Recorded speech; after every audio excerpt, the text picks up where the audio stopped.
Welcome in, everybody. It is Thursday. Took me a second for that one because we got Thursday night football coming up tonight. Me and Sosa are going to be at some games. So we're coming at you real quick with the best bets and the top plays in college hoops, NBA, and then in the Steelers versus the Vikings. As usual, you know that the show is sponsored by PickCity.com. Make sure to give them a follow at Twitter at PickCity and check out their website, PickCity.com. Then jump over to Twitter as well to at the Wise Guys Diamond Club for all your extra needs there. Last night, big NBA slate. I guess we could say it was full of landmines as the show was calling out there. So we're ready to back and roll at you. Three separate sports, not as much volume as potential last night, but still, this is where you get down and dirty and you find your best plays out there. As usual, we're currently live on Twitter. So jump over to Daily Bread Media on Twitter to be watching us there. We'll be checking out your comments. But if you want to be featured in today's show, ask us a question about the bet, drop out what you're playing there, jump over to Daily Bread Media YouTube page to be like Joseph Devine or Devine, I'm never sure which one it is correct, and the rest of our usual people tapping in there. Steven is not joining for his hot sauce shot. He if you look at him on Twitter, he posted that last night. Sosa, how are you doing today? As we got a chopper going over my place. Oh man, I'm doing all right. Nice night. We just gotta keep going. Another day, another dollar. The YouTube link out. Yes. All right, all right. I just want to make sure because I want to make sure I let the people know what's going Juice on. is really feeling himself. I hope he keeps that energy when I meet up with him later because he's saying Rutgers money line has 13.5 point dogs. I need Oh man, whatever Juice is I have drinking I have tonight. something I have something for that game tonight. Actually, to be honest with you, I have something for that game too, and I think he might actually like it. Uh huh. Uh huh. Uh huh. Uh huh. But Uh before huh. we get into it, any big things that you took away from last night or anything just in general? Yeah. Um, the NBA and Steph Curry set up the world yesterday to believe that he was going to hit them threes, and he wasn't. That's what happened for real. That's the deal. That's what really happened last night. That's what really happened. Correct. That's what really happened last night. I didn't like it. I ain't like it at all. Dude, you told us the recipe that the fam comes to the game in Philly. You gave us the whole rundown of why it was going to happen that way, and you're still not happy about it. No, Why I'm not? not. Very much unhappy about it. Just because, man, I just don't feel like it went. It just, it's just sometimes being right isn't the move. Be totally honest with you. Because I was one of them people that might have put a couple dollars on him to hit 10 threes last night. I might have been one of those people. Just saying. Not gonna lie to you, not gonna pretend. I put some money on him to hit the 10 threes. I was one of them dickheads. Think Curry gets the record tonight. I don't think they play tonight, do they? Do they play tonight? No, he's gonna break the record against his brother, bro. Come on, I said it yesterday. Eb said, Man, "Yeah, he's still Operation salty. Fade James Harden last night was nice." And we got about 100 people watching us on Twitter right now. If you guys are watching us on Twitter, if you go to our Twitter page, come to our YouTube. You can get your. It's much easier to get your. It's much easier to get your comments in. Like 95 If not, people. you're gonna have Sosa reading like Cat in the Hat out here, and we all don't want Right, that. I'm like, what? I'm gonna be looking like Floyd Mayweather out this motherfucker on the. Oh, you went there. Charlotte McGain. Charlotte. I'm sorry. I had to do that. I had to do that. But Yeah, one of my only good call last night, but the sweaty got through. Shocking, knew definitely wasn't going to let us down, even though the boys scored 5 points over the last 5 minutes of the game, and they all came in the final 30 seconds. Just amen. the way we drew it up. Sometimes it's just lucky. It's better to be lucky than good sometimes, right?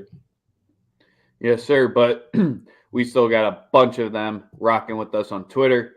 A bunch of them have transferred over to YouTube as well. So let's start with the college hoops. The small slate days, 12 games, I think it's 13 games that we got going tonight.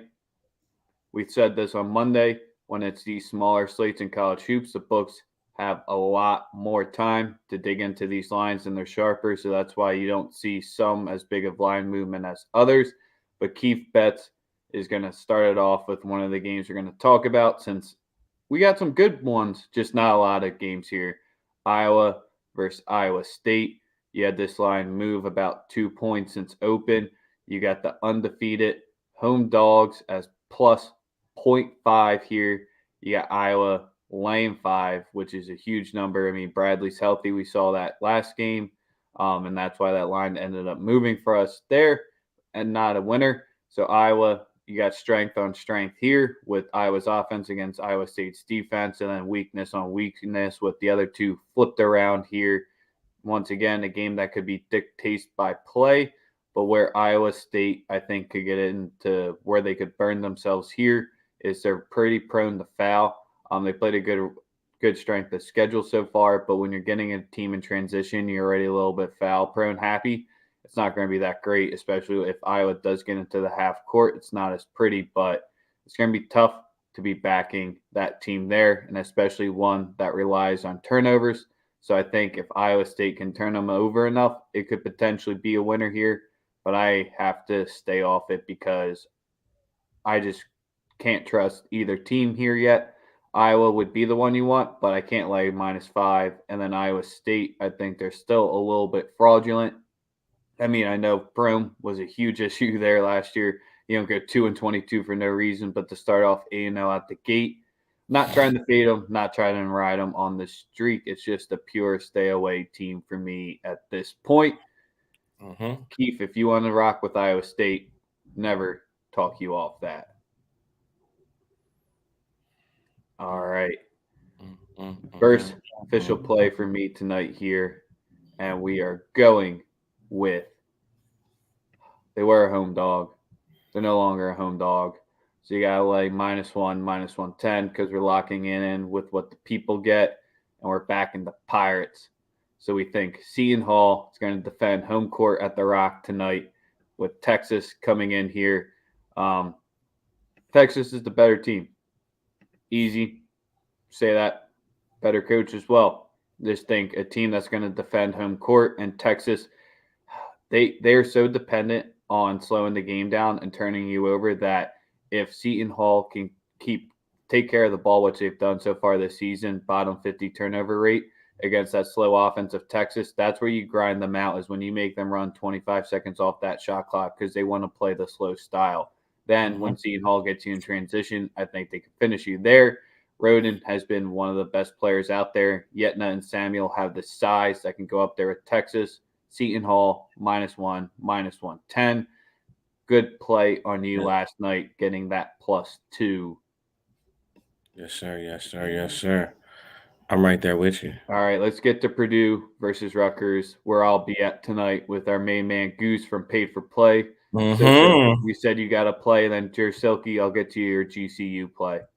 Hey, man, I thought about it. And I'm on the Rutgers. I'm on Rutgers tonight.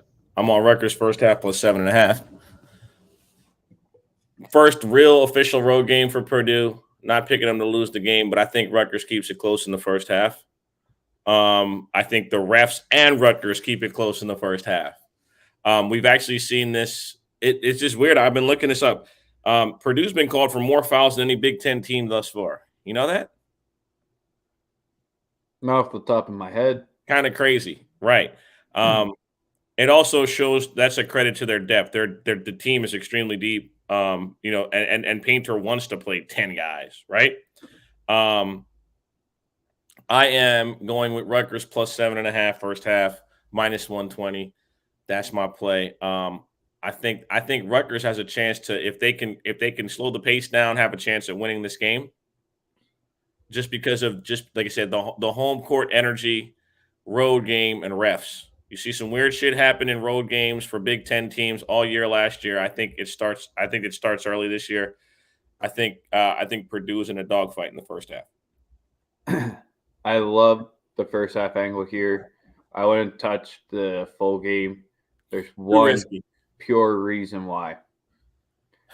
Umiori gets into foul trouble. Oh boy. You might just want to flip off the game here because the next biggest guy with size that they play is 6'8". So if you're going to be putting them on Edie and Williams, just good luck with that.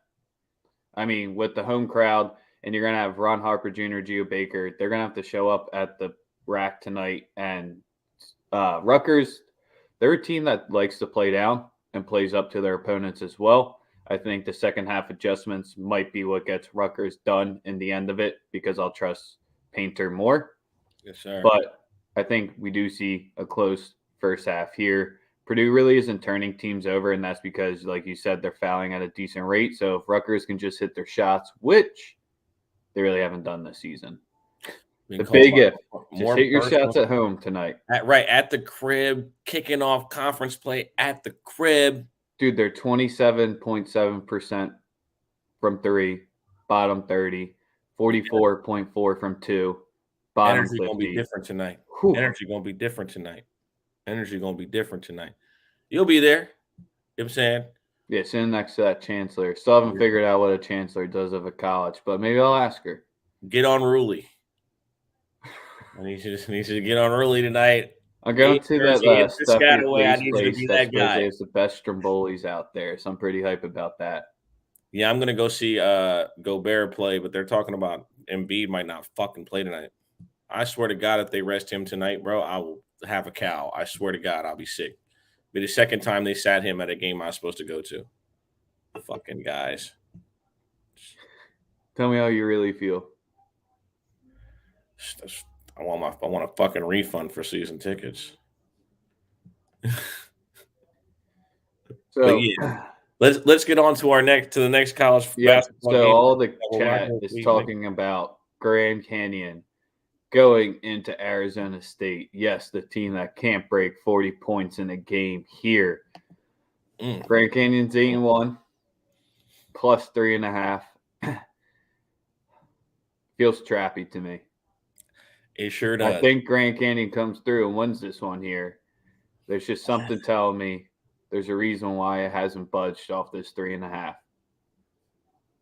Yeah, you couldn't get me to. And I really don't want to trust this Arizona State team whatsoever either. I'd rather just not bet it, not have to watch it, not have to sweat it. It's really as simple as it is. We're gonna be feeding them the whole Pac-12 season. The final play of the night. Mm-hmm. You might hate me for this one here, Sosa, but it's all right. Just got to get the official number because it's a team total here. Only 2 plays in college hoops with the 12 games. The fuck is the first half? There it is. Man. You them kids back to the Capital? No. Just, yeah, get ready for this Sixer game, man. I need the Sixers to go crazy. Come on. Bro, I can't fucking – whatever the Gonzaga team total is. So on your book, do you have the Gonzaga team total? Mine's spazzing out right now. It's a 10:30 game, right? Or 9 o'clock against Merrimack, correct? Yep. 112. No, 84.5. All right, we're doing it. Gonzaga, 84.5. Easy. Team total over 84.5, minus 112. Minus 112 here. The biggest reason we're going with this is Merrimack can't hit a shot for their life. So if you rather go with fading their team total, you can go for it. Merrimack's going to try to play completely slow.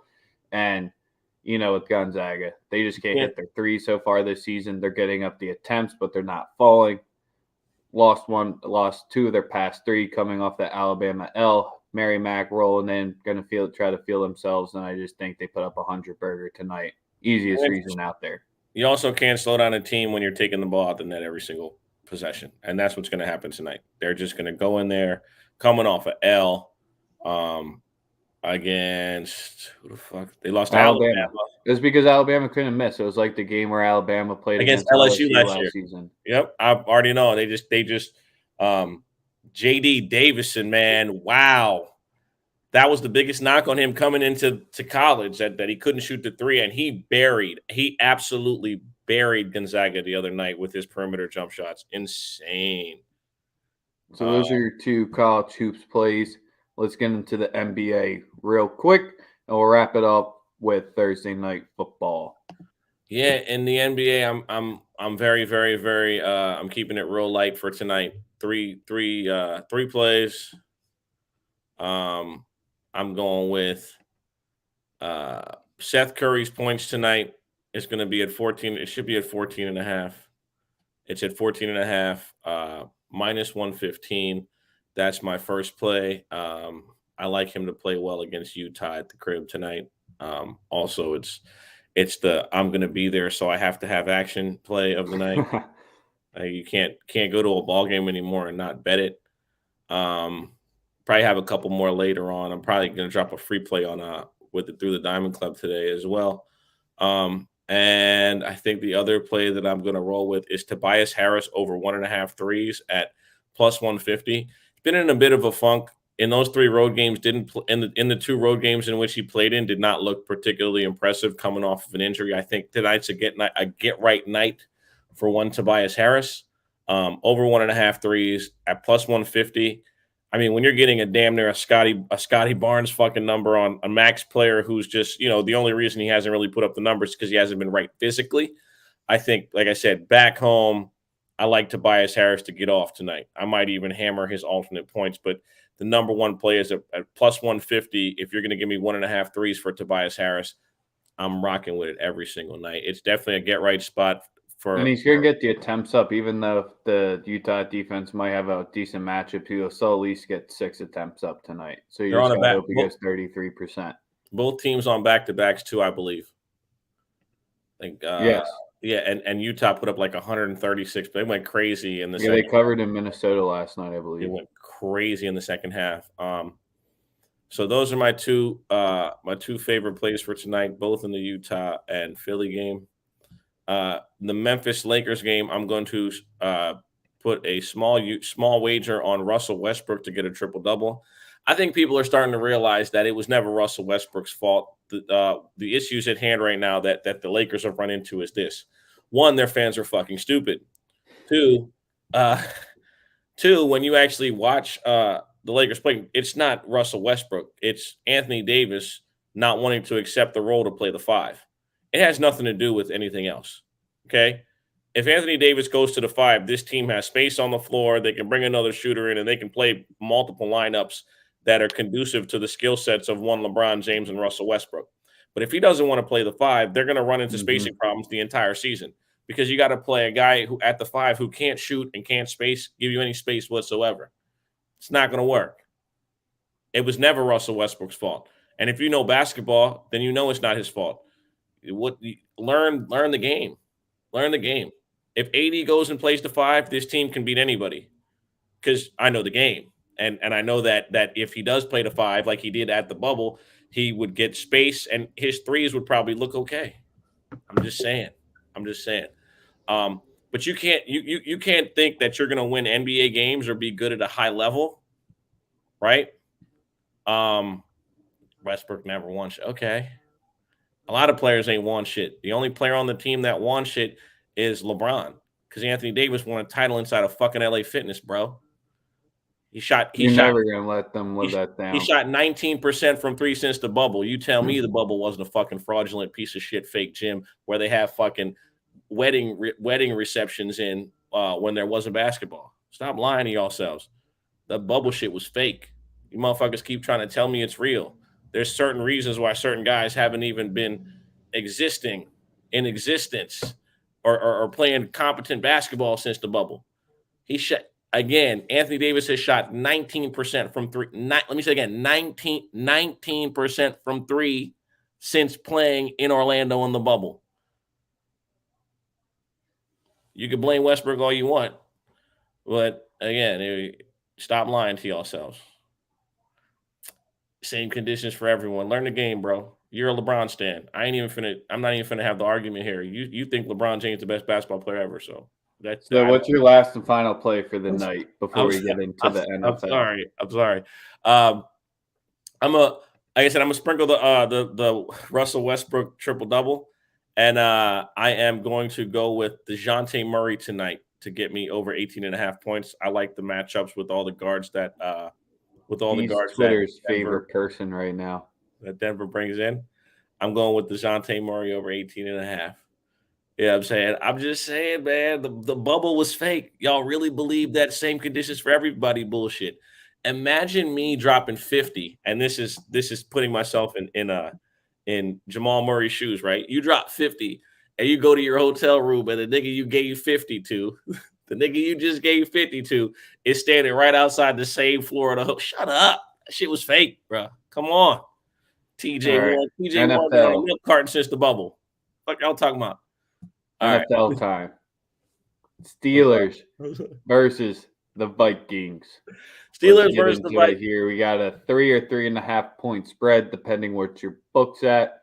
44.5 point total. Always going to be a tough one backing because it's not the 1 p.m. God Sosa. So I might be thinking Sosa might be playing the Steelers money line here. Who the hell knows? But what are you thinking? I'm betting the Steelers money line tonight. What you mean? Like you know me so well. Listen, man, I'm gonna fade Kirk Cousins. I'm fading Kirk Cousins in prime time. I'm sorry.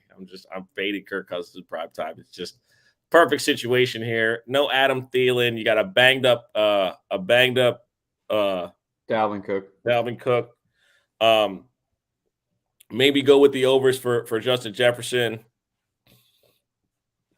But I think that I honestly believe that I believe that the Steelers find a way to win this. I think this is just rest Talk in Roddy piss, off the over. rest Can you rest in talk piss Roddy to off the over? the rest in piss to Mike Zimmer. I'm not gonna take the over because Minnesota actually plays much better at the crib. I thought this game was at Pittsburgh. If this game was in Pittsburgh, I would take them going away. It wouldn't even be close. But I just I'm not touching the over. Vikings don't give up. Vikings don't give up points at the crib. I mean, look at the numbers.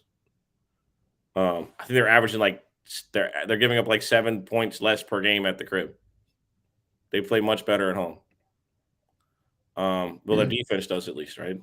Everyone's all over Najee as well, and you can definitely see why going into that one there. His ATD is just at the point where always going to be minus probably throughout his whole career.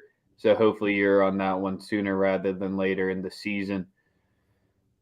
I want to take the Steelers here with you in the same spot, especially if you can get the +3 at +105 right here, right now. If you're too scared to get the full money line, it's just that can the Vikings cornerbacks make Ben look like confused ass Ben Roethlisberger tonight?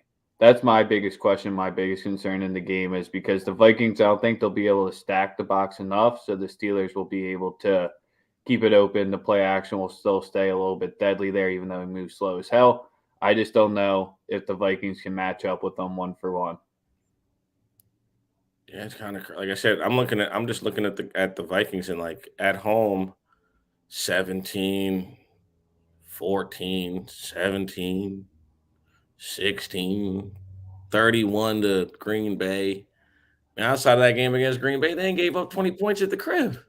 Not once. So the over's got to be the play, bro. Are the Vikings mush or not? Yes, bro. They're not it. I mean, they and I was talking about this the other day. When you spend a bunch of money on players and they don't pan out, I mean, like they paid Kendricks, they played Anthony Barr, they franchised Anthony Harris, only let him walk. They gave Harrison Smith a bunch of money. He's been hurt. They paid Patrick Peterson, who's washed. So I like that play. I like Eric Brown's taking Jammer's spot from Sunday morning quarterback right. named Sir Like Pat Fryermuth gets mentioned for every Steelers game that is played. bet Fryermuth every week. But yeah, you know. Claypool longest reception. I like it. I think I like Deontay, Jammer. You think you like Deontay? I think it's a Deontay kind of game. I think his skill set fits is advantageous against, the guys that play for this particular defense for the Vikings. I mean, the guys after the catch, he's a after the catch guy. I like him. I like Deontay. If I had my choice of any of the receivers to go off, that would be the guy I'd probably put my money on. I like this one. She's going with the Steelers little win here. I'm trying to pull up the odds currently for that one, but that's not a bad look. If you want to get a little bit more spicy than just the full money line, let's see. Man, whoever the CB1, ain't nobody gonna be able to stop Justin Plus Jefferson now. 225 on my book if you think the Steelers win by 1 to 13 points. Plus 225 if you want to add a little bit. That's a nice shout out right there. I like that. Hey man, Heath Miller been the best tight end obviously they've ever had. Heath Miller was also a first round pick and one of the best college tight ends ever at Virginia. Ever. But yeah, I think that's all we got for the people, man. That's all we got today. Yeah, it's not the best slate. You got your college basketball spots, but you just have those weird ass numbers sitting out there. Like Colgate's favored against Pitt. That's where Pitt is, but we already knew with that team. Just some toss-up games, some rivalry nights. Maybe just sit back, enjoy, because the Friday episode is coming at you tomorrow. We kept it nice and tame for you today. We're a little bit too wild the past 2 days, so we took our chill out one so we could be ready for the nothing weekend. Nothing like LeBron conversation to fire me up, man, on a Thursday. To get me fired up on a Thursday. I love it, man. I love it. We got Daily Bread tomorrow afternoon. We got Paid for Play college basketball edition with me, Steven, and the Spin Doctor. He's going to be making an appearance on Saturday morning's episode of Paid for Play, so make sure you don't miss that one. And then on Sunday, you already know, Sunday morning quarterbacks. Free money. The free money show. That's your weekend schedule. Give us a half hour tomorrow, hour Saturday, hour and a half Sunday. Get your winners. Get paid for the weekend. Get out of here, Jammer. Fuck you, dude. Until next week, we'll catch you later. Or until tomorrow.